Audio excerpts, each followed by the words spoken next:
Bonjour à tous, Radio Londres est aujourd'hui à Vivatech, le salon à Porte de Versailles qui réunit à la fois des startups et des entreprises du monde de la tech. On a vu Google qui présentait sa Google Car, on a vu Facebook et son intelligence artificielle. Emmanuel Macron a animé ce matin une conférence avec des entrepreneurs et à la fin de cette conférence, il a répondu aux questions de Radio Londres.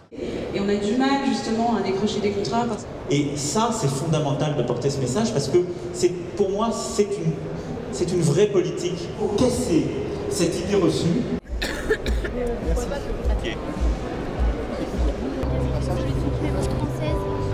C'est important compte tenu de ce que représente aujourd'hui Paris, la France, en termes d'innovation, de numérique et d'entrepreneuriat, qu'il y ait un tel événement.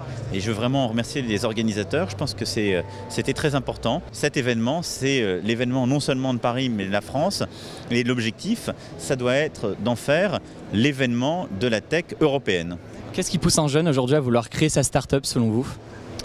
Je pense qu'il y a plusieurs motivations diverses. D'abord de créer. Je le disais, la France c'est un pays de création, d'innovation.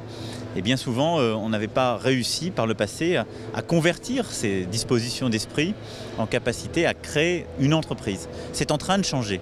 Et donc je pense qu'il y a dans l'ADN des Français cette créativité, cette volonté de faire, de changer.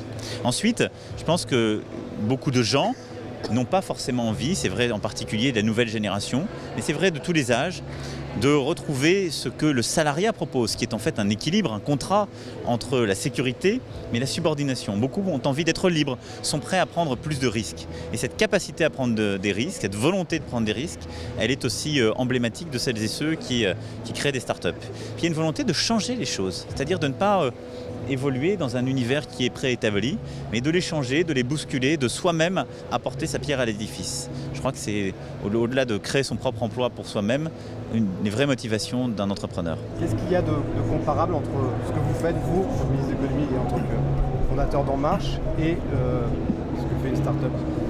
Ne pas justement accepter le confort d'un écosystème, penser que si les choses ne sont pas adaptées à ce qu'elles devraient être, on peut les changer. Oser douter, comme je l'ai dit à la fin, chaque jour, et décider de prendre tous les risques quand on croit à ce qu'on fait, quand on croit que la cause est juste et quand on pense qu'elle est importante.